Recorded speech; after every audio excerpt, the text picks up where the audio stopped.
All right, welcome back to another Conquest Corner. For this one, I'm actually going to start more of a tactics series.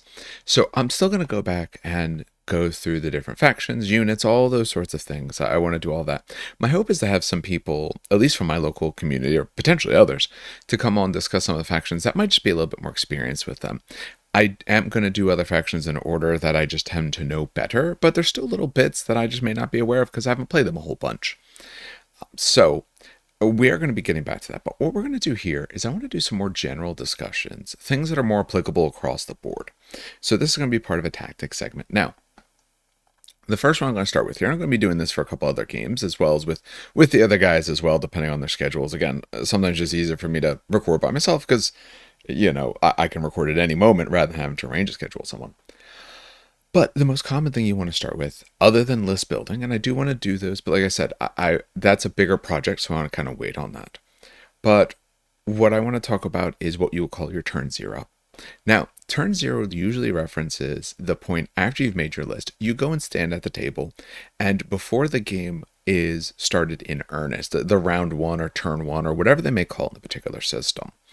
So when we think of it in, usually 30K, 40K, those sort of games, what we often think about is terrain. If it's player placed terrain, you're thinking about if there's abilities or things like that you roll for. It doesn't happen quite as much, although when you think of like old world, you still have that, so you still have like magic to roll for and all, although in many other ways that's greatly lessened, but depending on the system, of course. You're thinking about deployment, the way in which you deploy, the way you try to deploy. Are you trying to go, say, first or second? All those sort of considerations. Now, the thing with Conquest is some of those thoughts don't necessarily apply the same sort of way. So this is turn zero, but specifically it's also slash supremacy, because the turn zero here essentially happens pretty much per round. So that's the overall goal of this discussion. Hopefully keeping it somewhat short, but just giving some overall ideas of the way I try to approach when I am coming to the game slash the supremacies going forward. Now, there's a lot of decisions that are obviously going to change depending on what's going on in the middle of the game, but this is a little bit of my thought process when I'm trying to get an overview and analyze what's happening. Now, keep in mind, if you do like this game, we have a discount code below, Train Kickers. There's also a link to click on. You save yourself 10%, helps us out as well. So if you're looking to buy something and you want to buy it from their store, we can save you 10%. And it really does actually do a lot of help in terms of to keep things going around here, and I'll cover all of our costs and all the things like that. So it really does help out. So now that I've got the shilling part out of the way, I try to keep it short, but I always will, because, like I said, it helps you guys, helps us. So, and you never know who's the first time watcher for things like this. And quite a few people have used it. I'm very appreciative of that. But, it's always surprising when things like that come through. I'm always very pleasantly surprised. But let's get into a turn zero conversation. Now, for this, unlike some other people, I don't have like a presentation to put with this. I thought about doing that, but I don't know if people actually want that. If people are watching this and they would like, even like a little bit of a note kind of thing to follow along with, let me know. I can absolutely put something like that in. So this first one, I don't have that, but there's not tons of bullet points for this one. I'm going to keep this a little bit more free thought. But if that's something of interest in the future, I can always throw that together. I can't promise to be much more than my bullet points I'm going to discuss. But if that's useful, I can absolutely do that.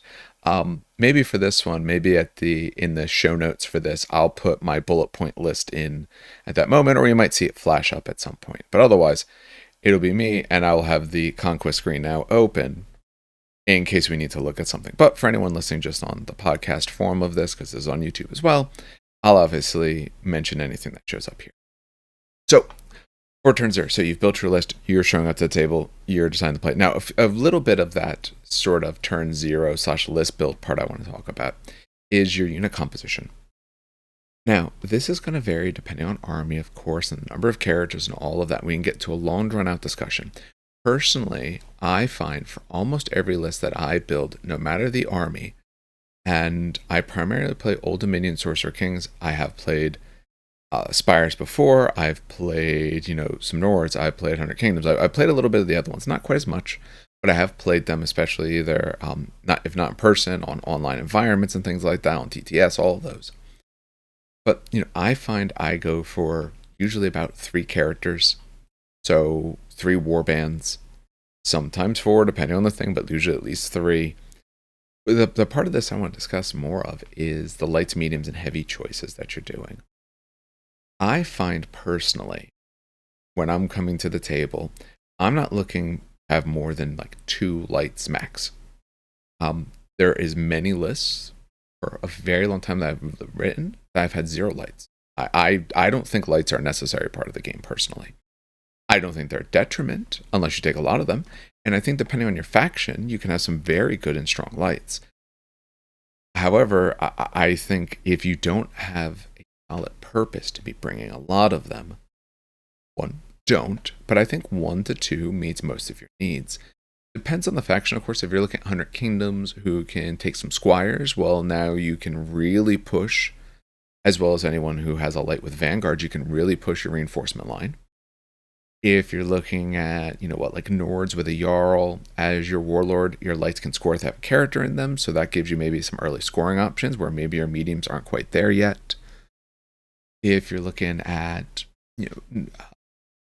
Biomancer in a light unit, he can count them as heavy, medium, whichever one it is. It doesn't, for this part of the argument, it doesn't matter which, but essentially get them to a scoring size.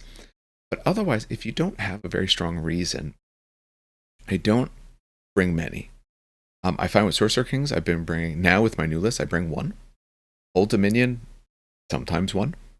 Often no, but sometimes 1. Obviously, most of your lists could be mediums and heavies. And again, depending on your faction, probably more mediums and heavies just because you don't want to get too far behind the 8 ball, especially if you're facing someone like Nords. Nords tend to have a lot of flank. They come in when they feel like it. They have a lot of movement. They will start to outscore you. And if you're someone who comes on very late game, depending on the mission, some of these missions don't score very high, which means if they got a couple extra rounds of scoring in and then can try to work on denying you for a little bit, it might be insurmountable. But that's what I want to say there about the list building aspect. We're going to talk about opponent list parts, but I wanted to at least say a little something about it. We'll do deeper dives into list builds and thoughts and all of that. The first part related to turn 0. So you show up, you have your list. Let's assume for a moment that terrain has been placed down. We can talk about if you're placing it yourself, but that's a whole separate discussion. But let's assume that terrain is down. I find at least when I play, it's not a terrain heavy game. Depending on that, we're 5-6 pieces.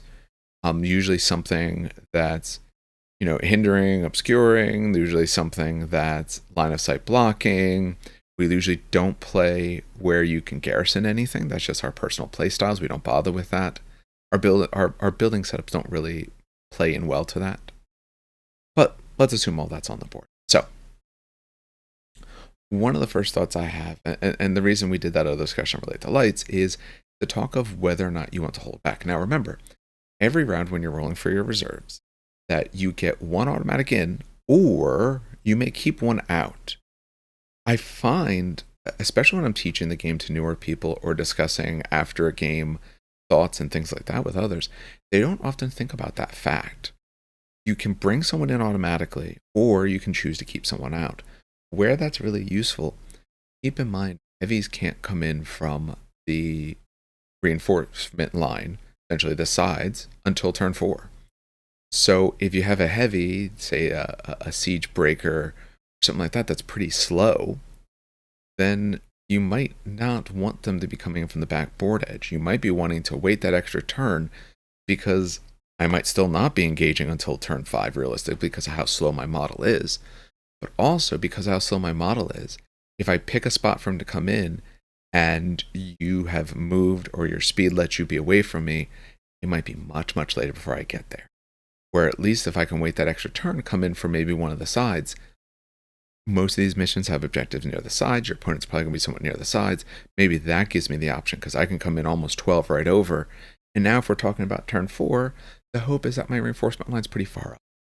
So for holding back or not, when I think of lights, because they're the first ones you get the choice on, a lot of people obviously automatically choose to have the lights come in. If you're a faction that your lights have Vanguard, or shoot, or just they move like a Vanguard unit.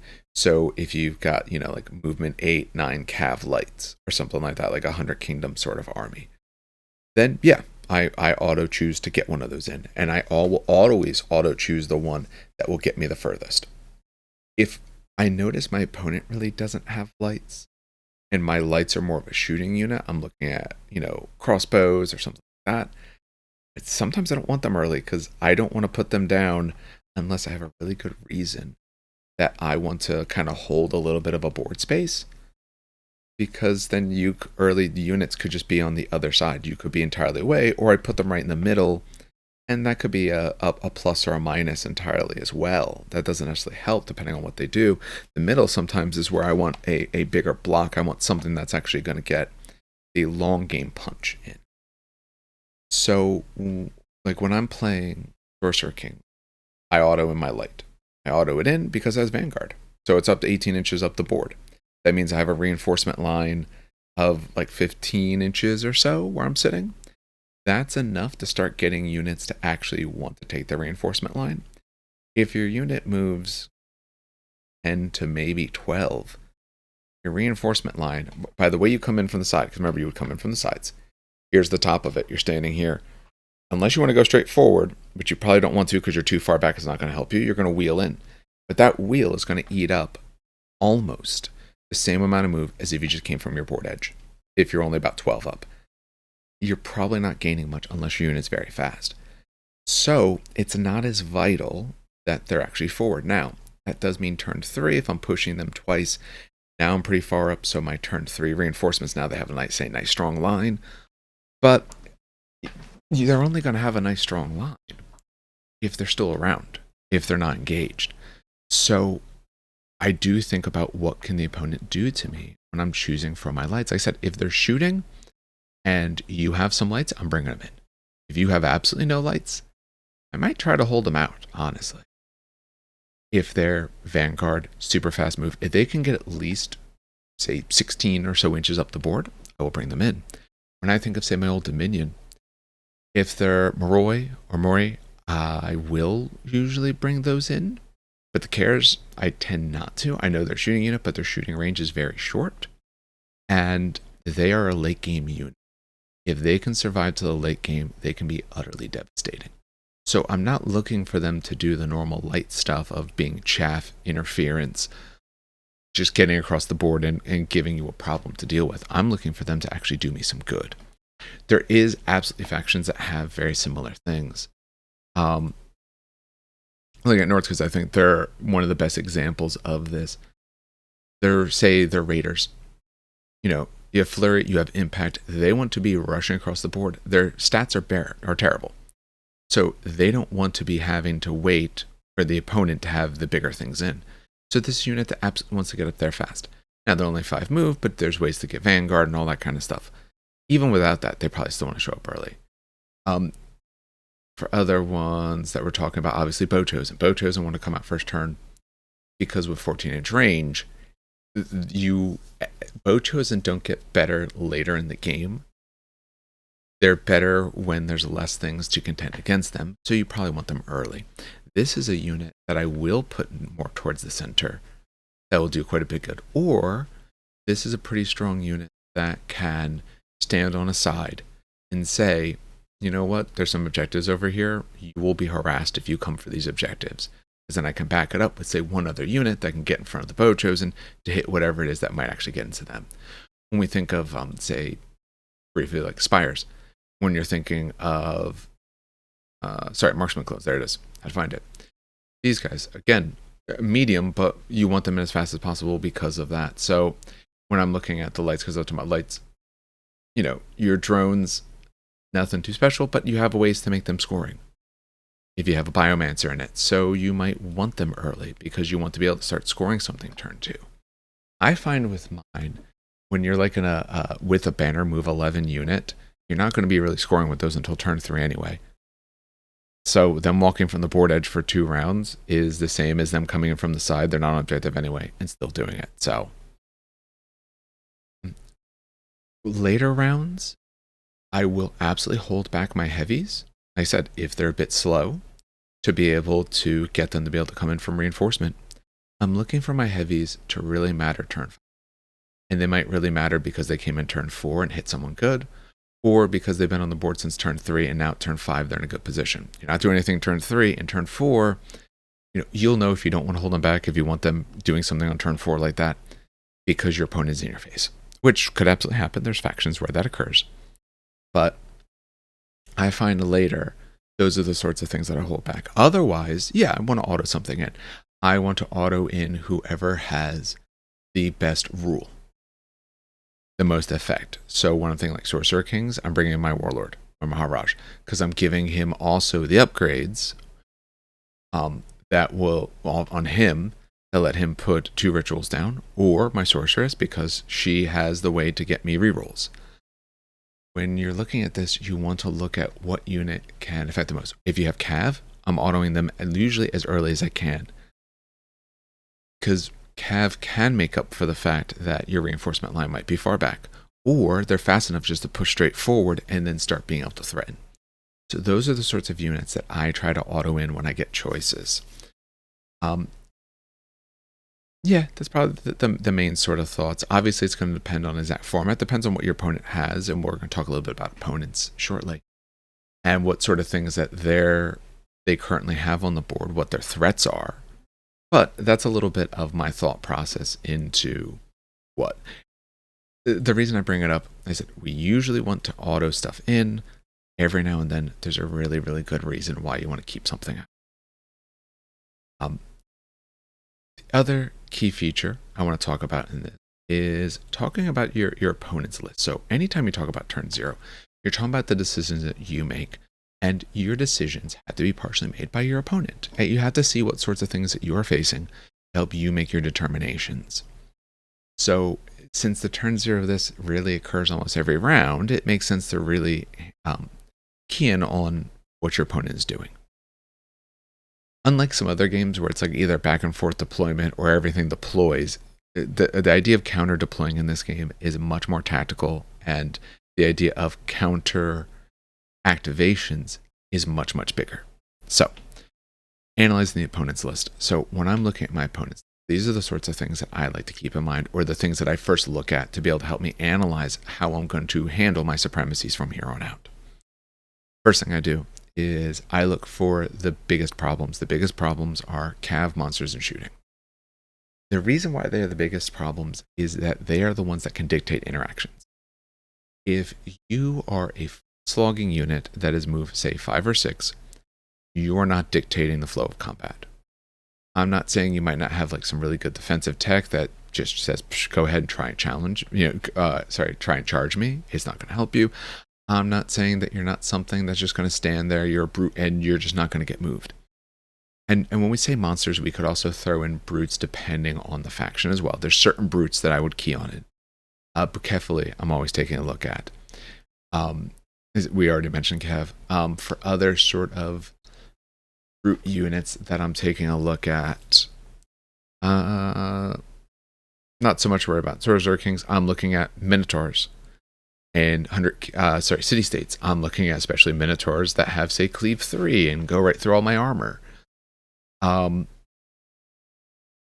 are probably the main ones. Spires also, if you're looking at different types of Avatara. So they're probably the main sort of what I would call more classic brutes that I would consider, but otherwise monsters. The reason why that's such a thing, Cav is very fast, so Cav can dictate where interactions occur. And oftentimes, not always, but a lot of times Cav have some sort of extra thing. They have impact. Some of them have, if you're looking at the dinosaurs, have things like trample, or maybe there's other key features like aura death or something else on them. That way they're okay with just moving and charging. They're okay if they don't necessarily get the swings in. Especially if you take a look at, say, some of 100 Kingdoms Cav. Some of their Cav could really, they don't care at all if they get the swing. If they do get to, great. But I will move and charge with, some of them all day because of the amounts of hits and all of the good that they can do. We're taking a look at Ash and Dawn. Impact 3 on those. Okay. Sorry, what's the other one? There it is. Crimson Tower. I couldn't remember which one was which. Crimson Tower, Impact 4, but Brutal Impact 2. And they have Wedge.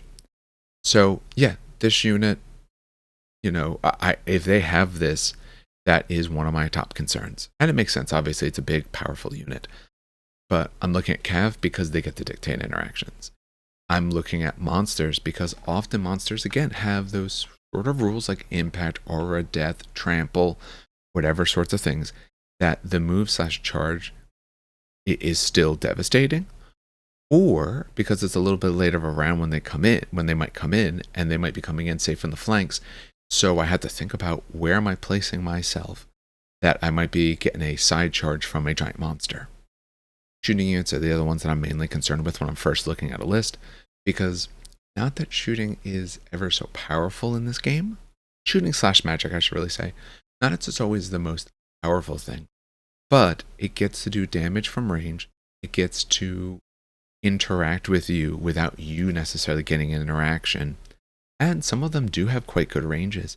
If you have some things that are a bit lighter, if you're running, say, a less armored list, then shots from a shooting unit could absolutely start removing stands and maybe break you, keep you from that back unit being able to score your objectives and all. So those are the main things I look at. I'm not really concerned with your infantry as the first bit. I'm not concerned, honestly, so much with your brutes unless it's about the particular brute per faction. Like I said, if it's Old Dominion, I'm looking at things like Bucephaly.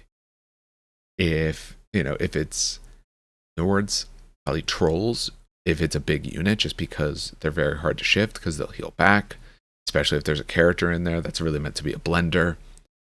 When we're looking at Dweg, like I said, for shooting, because we're looking at no, sorry, not the Automata.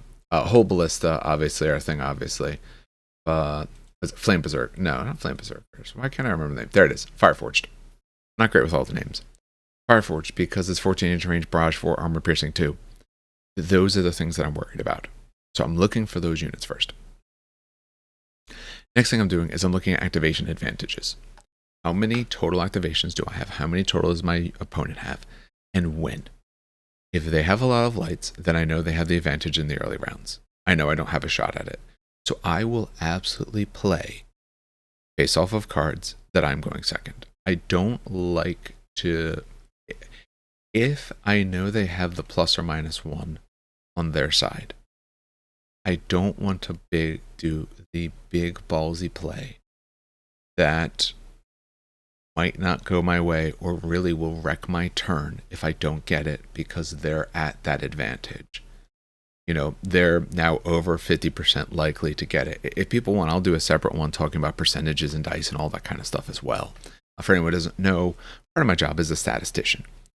So I can go through all those sorts of things and discuss that with you guys as well. But I want to know, do I think I'm going to get that advantage? If I will get it, and if I won't. Oh, also, my video is freezing. I do apologize. It only freezes for a second, but that's because I have some video processing in the back.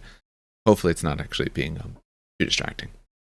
So for this example, just to make it easy, let's assume that I have 12 activations. My opponent has 10. We can assume somewhat similar numbers of things. Let's say if I had more lights, and that means they're going to have the advantage early. If I have more lights, I should realistically have more units, or at least I can make the assumption that in general I have more units. So they will usually have the advantage, and they might have it the whole time. Now, if they have less activations than I do, but they brought more lights, then I can actually get potentially that activation advantage early, that plus or minus 1 to the die roll, to be able to help shape my destiny a little bit.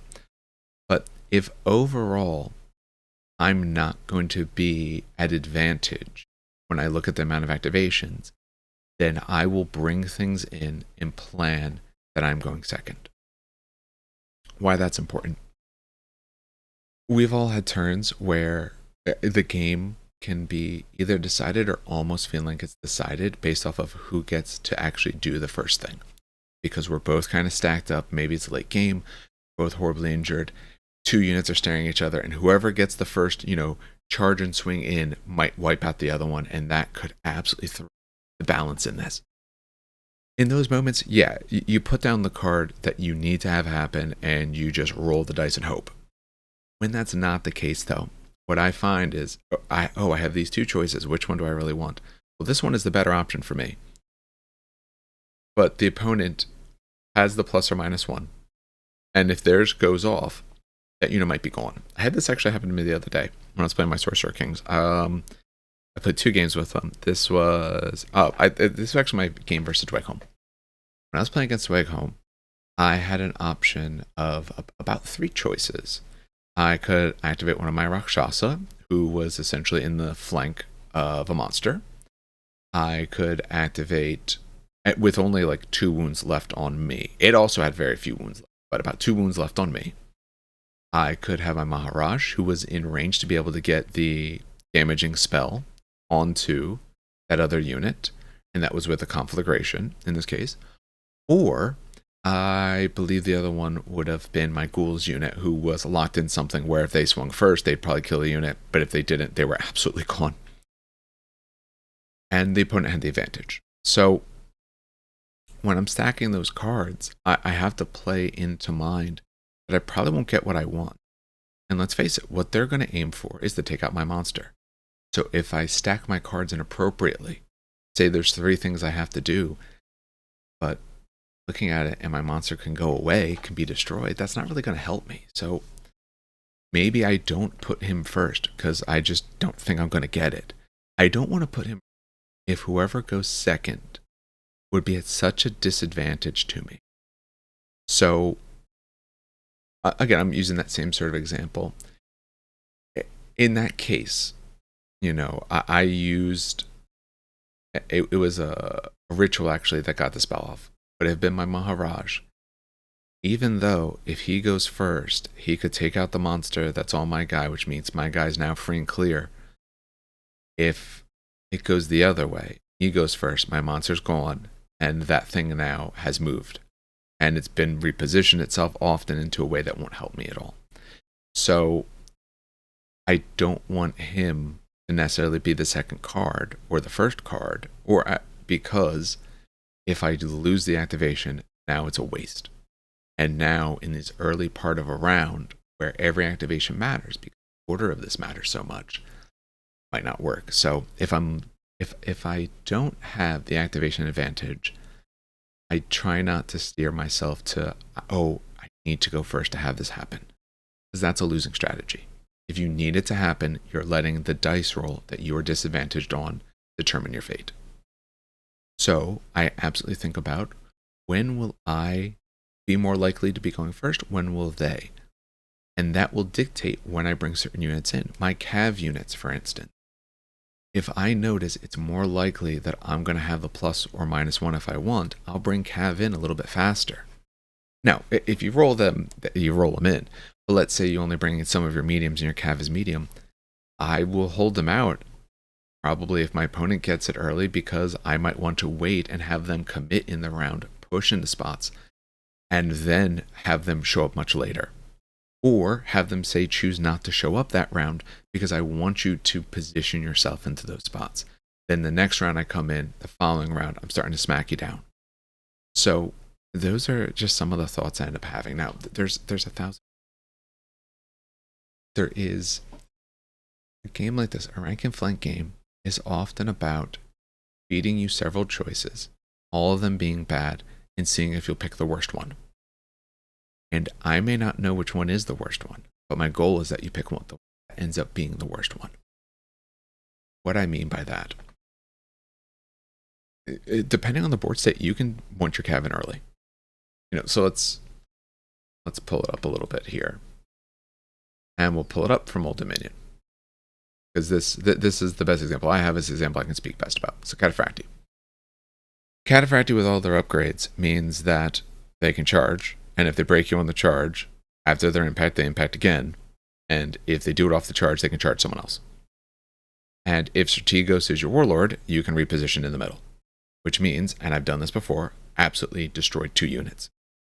I've also had it, though, where the opponent charges into them and they can't fight their way out of a wet paper bag, which is absolutely the thing, because they're 4 wounds, like a 4 save, but they're 4 wounds, no cleave, no nothing. You can't inspire because you're Old Dominion, so they need the charge. That means if my opponent is getting the -1, they're probably gearing up to do it if they have that shot. So if I'm in a chargeable range and they're in the chargeable range, to some extent I have to assume they'll get it. So that means the Cataphracti are either potentially showing up later, Or when I make my stack, so either showing up in a round later, making you to have to engage me, and then maybe they can get when someone's already engaged, hit a flank, whatever it may be, or they just go later in the stack. I will play to keep them back and just get the one charge. I won't go for that perfect play because I'm less likely to get it. And the downside is if I don't get it and I went early with this, oh, you charged me. Oh, these guys go. They didn't really hurt you. Oh, now you get another unit that's going to get to do something really good. I'm delayed essentially 2 actions before I really get an action or a worthwhile activation. So that's a little bit about activations. I also look at whether they got big units or small units. Are they bringing a lot of little 3-packs?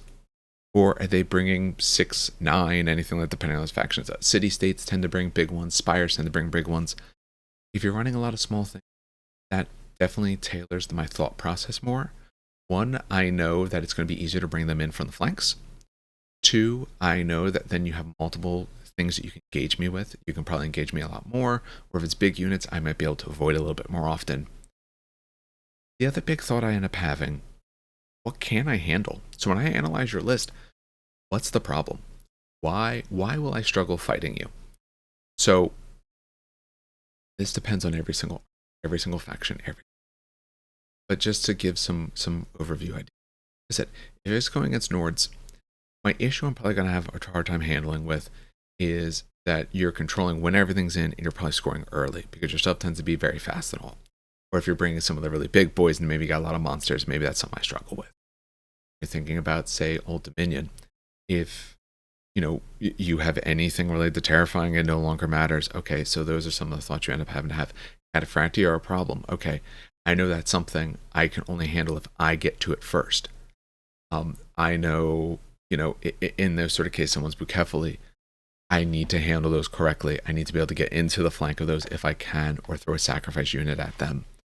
If we're taking a look at, actually I haven't said too much, Dweg. If you're looking at Dweg, do they have a sorcerer? Where are they putting their spells? Do they have, the strong shooting units? Because those are things that I'm going to have trouble getting to potentially. So those might be things I struggle to handle. It goes along with the big concerns we talked about before, being cav monsters in your shooting. But every list is a little bit different. For Kingdom, a lot of cav. I don't really care about your shooting, because I'll get to you. I'm not really so concerned about your monsters per se. Maybe if you have like Abomination, because it's and it'll kind of just get to me anyway. But otherwise, I can probably try to get to a flank of one of them. I can maybe have one of my cav units show a little bit late, hit your monster in a side or something like that. I have a bit more control. But things I might struggle with is a giant block. I might struggle more with if you position yourself onto an objective that I can't get to the sides easily. Or if I did, it's going to take me multiple other turns. And you're just going to sit there. Or you're going to pull me out of my lanes. So if I have a variety of calves that are trying to essentially keep a little bit of discipline of where they're moving, if your units are off to the side, if I have to pull away to get to them, you could either hit me in my flank or potentially rear. Or now I'm over here. Yes, we know we can get maneuvers and things like that. But it's going to take you time to get back. And that's probably a unit that costs you a lot of points. So if I make you reposition badly, hey, great for me. I can now deal with the rest of your army for a bit. So depending on what you're running, depends on your issues. Other things to look for, how many wounds this stuff has. When you look at, say, Wadrun or Dweghome, they're infantry, 5 wounds. Some more, but they tend to be heavier in wounds. Okay, so I need to be able to deal more to be able to take them down. That could be an issue depending on the type of list. So these are a bit of the thoughts. Like I said, the base idea of turn 0 doesn't exactly work in this game because there's a turn 0 constant. And when we think of the stack, like I said, when I think of putting that stack together, my thoughts are, am I going to have the plus or minus 1? Because I'm willing to risk more if I get it. If I don't, I want to risk less. I want to put my top 2 cards, because even if I have the bonus, we've all had cases where, you had the plus or minus 1, I rolled a 1, you rolled a 5 or 6. Didn't matter. I want to make my top 2 cards both good. I want to set up that especially if things are in charge range or fighting range, if my top card is gone, my second card I'm just as happy with. And if I prefer it one way or the other, then that's telling me which choice to make. If my top card will be great if I get it, but a detriment if I don't, then that's no longer my top card. Maybe it's second, or maybe, you know what? By that point, they'll be gone anyway. Put them straight to the bottom of the barrel. I don't try to go for those miraculous sort of plays. That's not how I do it. I'm much more calculating when I look at things like this. So I want to go with more of the short bets. Depending on the faction, being able to delay with your characters is big. Sometimes you want your opponent to, especially earlier rounds, you want them to commit. So your characters that are combat characters who aren't going to see combat because you're not in combat, yeah, they're the ones on top. Just delay tactics. Other armies like Sorcerer Kings, I can't do that because my character's actually going to do something. I don't get to delay them really. But other people, yeah, just send them first. I find what we usually say is about turn 4 when we actually start playing the game of Conquest. Before that, it's a lot of jockeying, positioning, setting up. Turn 4 is when you really have the tough choices to make. So by turn 4, I want to have 2 good options of what to do in the top of the stack and 1 or 2 good options to do last. So where that's especially important, I said cav units that aren't set up nicely for the charge, or if the opponent is not set to charge me, my cav tend to go last. Because in that way they can hit near the end. You might have moved up, or if you're going to move away, that's fine. Now I have more board control. I can move up appropriately to give you that same exact decision that you had before, where you couldn't necessarily hit me, but I'm faster. I can hit you when I want. Trying to think of other little bits about that, especially related to the stack. I mean, we can do separate discussions about that as well. I talk about whatever. I don't care. I just kind of talk for a while and see the thoughts as they come across, which hopefully works well enough for people. I'd like to think it's entertaining and informative, although not always as focused as I may like. So when I'm putting it together, I want 1 or 2 good at the top, 1 or 2 good at the bottom, and everyone else, whatever I think is best. Do be careful.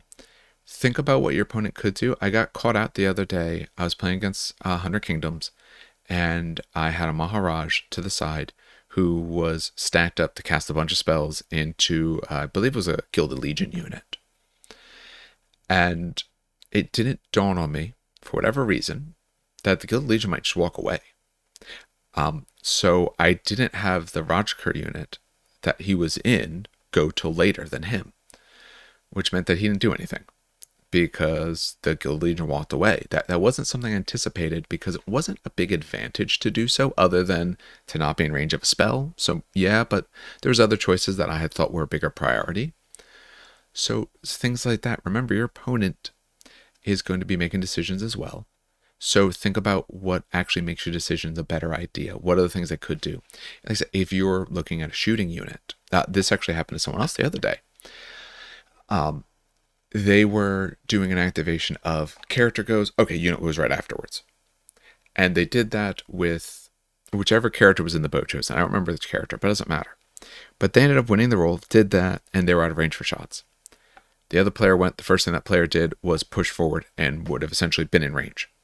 And I told him, I was like, you don't have to double activate like that. If you're a shooting unit and they can't get you, delay. Your shooting units that can't get hit can go later. Unless they need to go early because there's like a stand left and you're going to take it down before it does something, sure. But other than that, let your opponent do stuff early. The threat alone that you might do something fast, especially if they're a very strong shooting unit, the threat of that alone is going to make their decisions change. So you going much later when they're having to react to something that you don't care about doing puts you at advantage. So those are some of those sort of thoughts. I might do a separate one where I discuss maybe a little bit more of this, but that's much more faction dependent. And I don't want to get into a long drawn out discussion of every faction and the way I think about their stacks and their cards and all. Remember, it's an open information game. You know what your opponent has available to them. You don't know where they're stacking it, but you know what they have available. You obviously have to make some of that decision related to that as well. And that's part of your turn 0. Putting your stack together is something you're going to do before you play each and every round. So think about those sort of things. Can you delay? Do you want to delay? Are you positioned for an alpha strike? And what is your possibility of a beta strike? So alpha strike is when you go first. Beta strike is when you hit back. So if I know we have 2 units lined up, ready to go, and that's probably the main targets for both of us. Then my next unit is probably whatever can counter that, can follow up in that, or can deal with a problem somewhere else on the board. And, I might make them my top because, like, this is mutual destruction, but hey, you get into me and I'm destroyed, so be it. Here's the next most important thing, and you're probably not selecting that. So I can select those options essentially in reverse, whatever I think is less important for you. It's an old adage. We used to use it in X-Wing, although it applies in other spots. The old adage is that high-level play in X-Wing looks like low-level play.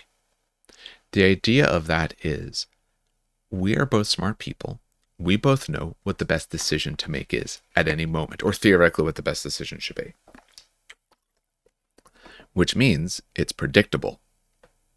Now, there it's a little bit more because we automatically know who's going first in certain spots. But here, with that ±1, I kind of have to assume that you will as well. At least I think it's a good idea too. Which means your best decision, your opponent might know your best decision. And if their decision can counter your best decision, then maybe that's not the best decision for you to make at that moment. So maybe you make a worse decision or worse looking decision that guarantees that you're not with your worst option. It's the idea of, if there are 3 levels of something, A, B, and C, but A is less likely to happen, I'd rather get B than C. So I'd rather go with my lesser decision than my last choice. And especially when you're thinking about the early parts of the stack, we've all had games where that first unit gets decimated, not wiped out, but decimated. Their card flips. They don't really do much because there's not much left of them. They had to unbreak, so they couldn't inspire. They swing, nothing much happens. And then you get to go with the next unit, and that hits the other target that was waiting for and all of that. So sometimes you want to choose, the lesser option because it'll be greater if you don't get it. So, and that's why, especially in X-Wing, you would see some people making just terrible decisions and bumping themselves and all of that because it was the right call at the time. So, all right. I think that belabors all these points enough. Hopefully that gives an idea related to a bit of turn 0/supremacy phase, the way that I like to analyze it and think about it. Like I said, if people would like to see something on the screen while I'm talking about this, let me know. If people want me to go through and discuss more about individual factions and the sorts of thoughts I do when I either approach as them or approach against them, I'd like to do that. But if people are interested, hop on YouTube, say so in the comments, and all. Let me know what your thoughts are on all of that. Also, for anything else in Conquest that people want to hear about, see anything like that, let us know. Honestly, I love covering this game. I really enjoy it. It's the game I've been playing the most lately. I actually started playing a little bit of Song of Ice and Fire. Apparently, I really like rank and flank games. That's very different, though. I'm going to talk about that as well, but that's a very different game. But, like I said, we are going to try to record some more battle reports now that I'm off of work. My hope is maybe next week to get one. If I can't get one in person, I'm going to try to convince Dan or maybe one of the other ones to play some online, just to at least get some extra in. But we're going to try to get some extra stuff recorded out. I do have the other one. I might do some voiceover work for it because it was good, but the problem is the audio cut out, unfortunately. So I can't release it that way, but maybe I can kind of short form it. But if there's any particular content related to Conquest that you would like to see, that you want to see, listen to, or anything like that, let us know. Love to be able to make it. All right. Well, I think it belabors all these points long enough then. Hopefully this helped people figure out maybe the way to kind of think about what's going to happen as they walk up to the table and before they make some of those big decisions each round.